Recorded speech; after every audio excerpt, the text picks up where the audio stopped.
Stories of ships stuffed with treasure from an era long ago rarely live up to the hype. But as Wendy Urquhart now reports, this true story about a Spanish galleon laden with real treasure is worth billions. 300 years ago, off the coast of Cartagena in Colombia, the ocean swallowed one of the richest ships ever to sail the seas. The Spanish galleon San Jose, the pride of the Spanish crown, and the lifeline between its colonial mines and the royal coffers in Madrid, sank in a ball of fire after a brutal clash with the British Navy in 1708.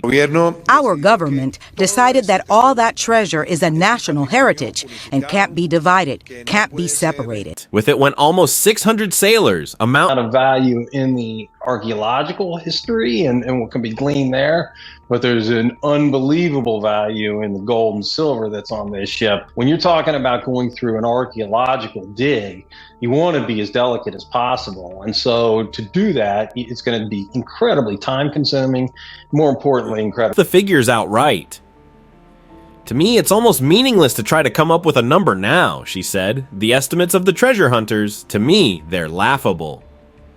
But regardless of the exact dollar value, the ship is undeniably one of the richest finds in history. Colombian authorities have released tantalizing videos of the wreck, captured by remotely operated vehicles. In the ghostly footage, the wooden prow of the galleon juts up from the sand, encrusted with coral and marine growth. Bronze cannons lie scattered across the seabed, some still bearing Spain's royal insignia. Blue and white porcelain dishes gleam faintly in the silt, alongside unmistakable piles of gold coins that seem to glow under the submersible lights. These images electrified the world, confirming that the San Jose was real, intact, and waiting. For Colombia, it was not just a matter of treasure, it was a matter of national pride. The Colombian government has announced ambitious plans to recover the wreck and place it in a museum as part of a national cultural project. Officials envision a vast maritime heritage center in Cartagena, where the San Jose's remains would be preserved, studied, and displayed as part of the country's history. In May 2024, Colombia declared the wreck site a protected archaeological area, a designation meant to ward off looters and affirm its commitment to treating the San Jose as heritage rather than loot. Yet critics remain skeptical. Treasure hunters accuse Colombia of trying to monopolize billions under the guise of archaeology, while archaeologists themselves warn that removing artifacts from their underwater resting place destroys the story they tell. For scientists like Mexican diver and shipwreck explorer Rodrigo Pacheco Ruiz, the wreck should remain untouched. If you just go down and take lots of artifacts and bring them to the surface, you just have a pile of stuff. There's no story to tell, he said. You can just count coins, you can count porcelain, but there is no,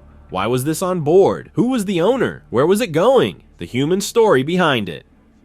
Colombian archaeologist Juan Guillermo Martin agrees, calling the San Jose not a treasure chest but a graveyard. The treasure of the San Jose should remain at the bottom of the sea, along with the human remains of the 600 crew members who died there. Its value is strictly scientific, but for every voice calling for preservation, there are others demanding extraction. Spain wants its state vessel returned. Indigenous groups want their stolen wealth repatriated. Sea Search Armada wants compensation, claiming it provided the original coordinates decades ago. The Colombians want to display their find to the world. International law offers little clarity. The 1982 United Nations Convention on the Law of the Sea, often described as the Constitution of the Oceans, barely addresses shipwrecks. A later treaty, the 2001 UNESCO Underwater Cultural Heritage Convention, spells out more protections, but major powers like the US and Colombia have refused to sign, fearing it weakens their sovereignty. As legal scholar Michael Rizvas bluntly put it, the legal framework right now is neither clear nor comprehensive. I'm afraid international law does not have clear-cut answers. The coins shimmer in the darkness, the emeralds rest where they fell, and the bones of the crew lie silent. Above in courtrooms and parliaments, in news headlines and archaeological journals, the argument rages on. Who owns the San Jose? Who owns its treasure? Who owns the right to decide the fate of the holy grail of shipwrecks? 300 years after it sank, the San Jose still refuses to rest in peace.